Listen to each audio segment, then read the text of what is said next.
Sorry guys, मुझे नहीं पता था कि तुम लोगों में ऐसा कुछ रिचुअल होता है। हाँ, प्रे तो करना चाहिए। हम हमेशा खाने से पहले अल्लाह ताला से प्रे करते हैं। यस, रिचुअल नहीं स्पिरिचुअल। हम ही पहले भगवान को भोग ऑफर करते हैं और उसके बाद प्रे करके खाते हैं। लेकिन तुम्हारा भगवान यहाँ आके कैसे खा सकता है?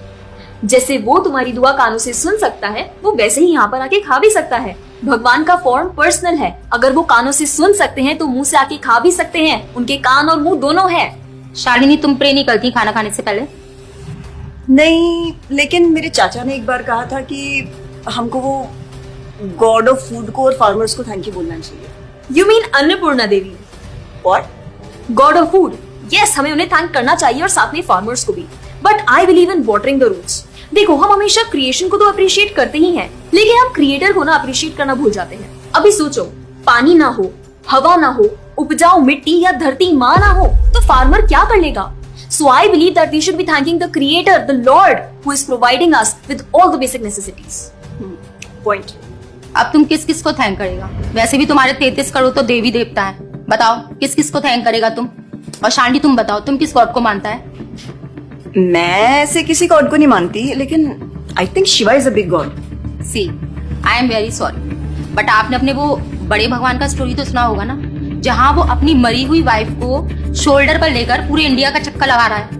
अब तुम मुझे बताओ, जो गॉड अपनी वाइफ के मरने पे ऐसे कॉमन मैन की तरह रोता है, वो गॉड हो सकता है क्या? अच्छा, may be, I don't know much about this story, but he is very famous and north में तो राम जी भी बहुत फेमस है ना। उनका स्टोरी तो तुमको पता होगा ना, सबको पता है। उनकी वाइफ को रावण ले गया था।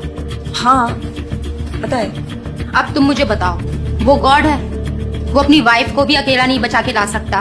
उसको अपनी वाइफ को बचाने के लिए भी वानर सेना की हेल्प चाहिए, और उस वानरों को भी तुम पूछता है। I am sorry. और गीता, तुम कृष्ण को मानती हो, और वो तो हर लड़की के साथ रासलीला करते रहते थे। ऐसा कैसा कैरेक्टर है गॉड का जिसे हर लड़की से प्यार हो जाता है? और वो खुद डर के अपना जन्मस्थान छोड़कर चले गए थे। गॉड को कभी डर लगता है क्या?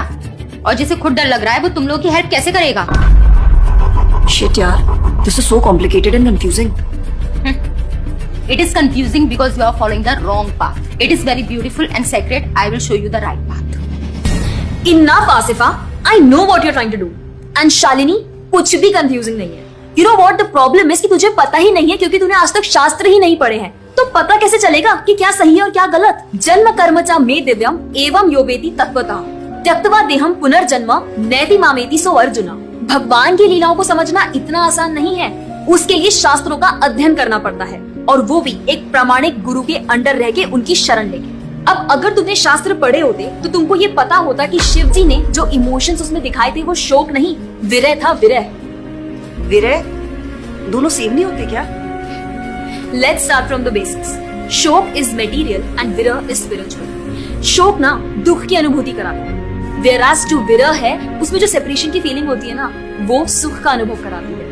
भगवान भगवत गीता में ना शोक करने वाले व्यक्ति को मूर्ख बताते हैं। गतासुम अगतासुमश्च नानुशोचन्ति पंडिता।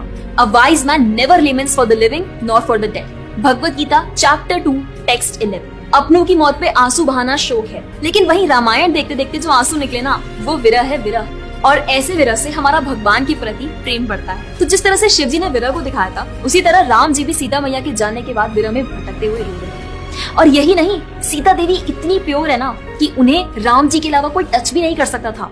रावण जिनको लेके गया था वो छाया सीता देवी थी। असली सीता देवी तो अग्नि में समा गई थी, और वो अग्नि परीक्षा के वक्त बाहर आई थी। और आसिफा, तू क्या बोल रही थी? भगवान राम को अपनी पत्नी को बचाने के लिए वानरों की मदद लेनी पड़ी थी। I mean, God is all powerful, right? हाँ, I mean, वो अकेले भी तो मार सकते थे ना। यार शालिनी, अगर तूने कभी रामायण पढ़ी होती तो तुझे पता होता, जब खर और दूषण आए थे अपने 15,000 ऐसे दानवों के साथ जो इंसान को खा जाते थे, उन सब के साथ राम जी ने अकेले बिना किसी की हेल्प के उन सब के चिथड़े उड़ा दिए थे। अब ऐसे राम के लिए रावण को मारना मुश्किल है क्या? हाँ, लेकिन बाद में वानरों की हेल्प क्यों ली? उनको अपनी सेवा में लगाने के लिए, उनकी ग्लोरीज बढ़ाने के लिए। अरे उन्होंने तो एक छोटी सी गिलहरी तक को अपनी सेवा में लगा लिया था। What? कभी पढ़ा हो तो पता हो ना। खैर, और हम हनुमान जी की पूजा इसीलिए करते हैं क्योंकि भगवान तक पहुंचने का रास्ता उनके भक्तों की सेवा है। जब भगवान देखते हैं कि मेरे भक्तों का गुणगान हो रहा है या कोई सेवा कर रहा है तो वो बहुत खुश होते हैं। जैसे मैं तेरी मॉम के सामने अगर तेरी तारीफ करूं तो वो खुश होती है ना। पॉइंट। इसी तरह भगवान हमसे खुश होते हैं जब हम उनके भक्तों की सेवा करते हैं, पूजा करते हैं। और रही बात 33 करोड़ देवी देवता की, आसिफा तो मुझे ये बता, what is your favourite genre in movies? Psychological thriller. और शालिनी तेरी? Romantic and comedy. एग्जैक्टली। जैसे हर किसी का अपने नेचर के अकॉर्डिंग फेवरेट जॉनर होता है, वैसे ही भगवान ने हर किसी के नेचर के अकॉर्डिंग व्यक्ति के लिए उसके नेचर के अनुसार वेद और पुराण दिए हैं। और उन्हीं पुराणों को फॉलो करके लोग अपनी देवी देवता की तरफ अट्रैक्ट होते हैं। और ये सभी देवी देवता भगवान की ही सेवा कर रहे हैं। जैसे रोशनी के देवता सूर्य देव, हवा के देवता वायु देव, बारिश के देवता इंद्र देव। जैसे एक सरकार चलाने के लिए इतनी सारी पोजीशंस होती हैं, वैसे ही इस पूरे ब्रह्मांड को चलाने के लिए अलग अलग देवी देवताओं की जरूरत पड़ती है। तो मतलब वो अपनी पोजीशन का मिसयूज करेंगे, किसी भी लड़की के साथ कुछ भी करेंगे, रास लीला करेंगे। Stop it Asifa, now you are crossing the line. तुझे पता ही क्या है कृष्ण के बारे में? जो लोग बोलते हैं कि कृष्ण करे तो रास लीला है, हम करें तो कैरेक्टर ढीला है, उनको बोलो पहले भागवतम पढ़ ले। ठीक रास लीला से पहले भगवान ने गोवर्धन उठाया था। उनको बोलो पहले जाके गोवर्धन पर्वत उठाए। पैदा होते ही पूतना को मारा था, बच्चे से एक मच्छर नहीं मारा जाता। When he was crawling, मुख में ब्रह्मांड दिखा दिया था। तू अपने मुंह में अपना ये हॉस्टल ही दिखा दे आसिफा। क्या तुम जानते हो द्वारका में भगवान श्री कृष्ण की 16,108 रानियां थी और सबके अलग अलग महल थे। और हर एक महल में श्री कृष्ण सबके साथ होते थे एक ही समय पर। रोज सारी रानियां कृष्ण से खुश थी और उन सबकी जरूरतें कृष्णा पूरी करते थे। क्या किसी नॉर्मल से इंसान के लिए ये सब संभव है? आज के टाइम पे तो एक ही नहीं संभलती, लेकिन उस टाइम सारी रानियां एक दूसरे के साथ खुश थी और उन्हें खुश कृष्ण रखते थे। क्यों? क्योंकि वो भगवान है। और रही बात ब्रज की गोपियों के साथ रास लीला करने की, तो इतना जान लो कि रास लीला के टाइम पर करोड़ों गोपियां थी और कृष्ण पूरे टाइम हर एक गोपी के साथ मौजूद थे और उनके साथ डांस कर रहे थे एक टाइम पे करोड़ों गोपियों के साथ। ये सब बहुत डीप लीला है और ये सब तभी पता चलेगी जब साधुओं के संग में रह के शास्त्रों को पढ़ा जाएगा। हवा में तीर चलाने से या सुनी सुनाई बातों पर यकीन करने से कुछ नहीं होने वाला। और रही बात अपने भक्तों को बचाने की, तो भगवान ने तो अपने भक्त परीक्षित महाराज को गर्भ में बचाया। 5 साल के प्रहलाद महाराज के लिए नरसिंह अवतार लेकर आए और उनको बचाया। यहाँ तक कि वो अपने गुरुदेव सांदीपनि मुनि के बेटे को मरने के बाद वापस लाए और उनको जिंदा किया। आई एम रियली इम्प्रेस्ड यार। हिंदू होते हुए भी मुझे फैक्ट्स पता ही नहीं थे। मेरे पेरेंट्स ने मुझे कभी इन सब चीजों के बारे में बताया ही नहीं। हाँ, पेरेंट्स की तो गलती है, लेकिन हम भी तो वही कर रहे हैं जो उन्होंने किया। We are not learning about our culture, not reading Ramayan, Mahabharat और भगवत गीता।